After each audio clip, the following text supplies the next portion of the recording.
আসসালামু আলাইকুম, কেমন আছেন সবাই? আজকে হচ্ছে আমি একটা মেয়েদের ফতুয়া পেন্টিং করব। আর এই ফতুয়াতে আমি স্ট্রবেরি পেন্টিং করব। আর এই ফতুয়াটা মূলত আন্দোলনের সময়ের দিনগুলোতে করা। এতদিন সময় পাইনি, তাই ভয়েস ওভার দেওয়া হয়নি। তো এখানে আমি মানে চিন্তা করেছিলাম যে এই ফতুয়া পুরোটাতেই হচ্ছে আমি জোড়া জোড়া স্ট্রবেরি দিব, কিন্তু পরবর্তীতে আমার কাছে কি জানি মনে হইলো আমি সিঙ্গেল স্ট্রবেরি দিয়ে কাজটা শেষ করেছি। পুরো যে ফতুয়াটা, এই ফতুয়াটাতেই হচ্ছে আমি স্ট্রবেরি দিয়ে, যেহেতু এটা হচ্ছে একদম পিওর সুতি কাপড় ছিল আর এটাতে মার দেওয়া ছিল, তখন আমি চিন্তা করলাম যে এই মারটা ফেলে তারপর পেন্টিংটা করলে এই লাল রঙের যে একটা সুন্দর টকটকা ভাব, এই ভাবটা থাকবে, সুন্দর থাকবে। আপনারা এই ট্রিক্সটা ফলো করতে পারেন। মার দেওয়া কাপড়ে সবসময় হচ্ছে মারটা ফেলে তারপর পেন্টিং করবেন। আর আমি দুপুরবেলা পেন্টিং করতে বসছিলাম, তখন আমাদের মানে পার্সেল প্যাকিং হচ্ছিল। আর পার্সেল প্যাকিং হওয়ার আগে মুহূর্তে আমি ওই আমাদের সালতানাতের রুমেই ঢুকতে পারি না, তখন হচ্ছে ওই যে আয়রন করা থাকে, আয়রন, এই কারণে আমি আয়রন ছাড়াই হচ্ছে এই কাজটা করতে শুরু করে দিছিলাম। আয়রন করে করলে দেখা যেত ভিডিওতে আরও সুন্দর দেখা যেত।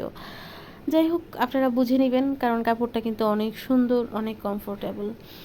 এটা হচ্ছে পিওর সুতি একটা কাপড়ে আমি পেন্টিংটা করছি। আর এই অনেকেই আমাকে বলেন যে আপু, এই যে রেডি কালারের মধ্যে টকটকা লাল রঙটা পাই না, এগুলো তো হচ্ছে মানে লালচে মেরুন রং হয়ে যায়, তাহলে লাল রঙটা কীভাবে তৈরি করব।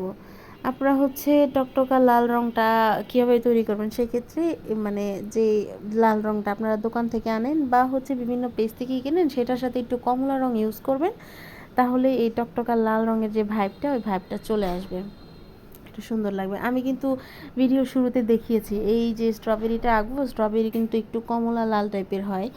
আমি চেয়েছি এই ডিজাইনটা সিম্পলি রাখতে চাইবো। যদি এটা 3 পিস হইতো তখন দেখা যেত আরেকটু মানে এটা হচ্ছে আরেকটু মানে গর্জিয়াস করতাম, যেহেতু এটা ফতুয়া, আর ফতুয়া হচ্ছে সিম্পল বেশি সুন্দর লাগে, সে কারণে আমি এখানে ডিজাইনটা সিম্পল রাখার চেষ্টা করেছি।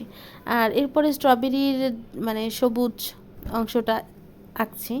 স্ট্রবেরির অনেকভাবেই আঁকা যায় আর কি, আমি মানে সবচেয়ে সহজ টিপসটা আপনাদেরকে দিচ্ছি, যেভাবে আমি এঁকেছি সহজভাবে, চাইলে আপনারা এরকম সহজভাবে স্ট্রবেরি আঁকতে পারেন। আর অনেক অনেক স্ট্রবেরি একসাথে আঁকলে আসলে এর থেকে বেশি হচ্ছে ডিটেলিং করে আঁকা যায় না। আচ্ছা, এবার আপনাদের কিছু প্রশ্নের উত্তর দিই। অনেকেই প্রশ্ন করেন আপু, সালতানাতে কেন হচ্ছে আপনারা বেশি 3 পিসের মানে ছবি আপলোড করেন না? আসলে দেখা যায় যে আমাদের 3 পিসের যে মানে ক্লায়েন্ট বা কাস্টমার, তারা সবাই হচ্ছে আমাদের রিপিট ক্লায়েন্ট। ওরা হচ্ছে মানে একবার নেওয়ার পর আমাদের পেজ থেকে আলহামদুলিল্লাহ বারবার হচ্ছে 3 পিস নেয়, কারণ 3 পিস তো মানে রেগুলারই পরা হয়, এটা তো আর একদিন 2 দিন বা একটা দুইটা না, শাড়ির মতো 3 পিস রেগুলার পরা হয়। তো আমাদের এই মানে রেগুলার ক্লায়েন্ট যারা, তা আমাদের এখনও সেলাইয়ের যে ক্যাপাবিলিটি, এটা এখনও মানে বাড়াইতে পারিনি, এখনও ওই সেলাইয়ের লিমিটেশন রয়েছে, যেমন পেন্টিংয়ের ক্ষেত্রে লিমিটেশন নেই।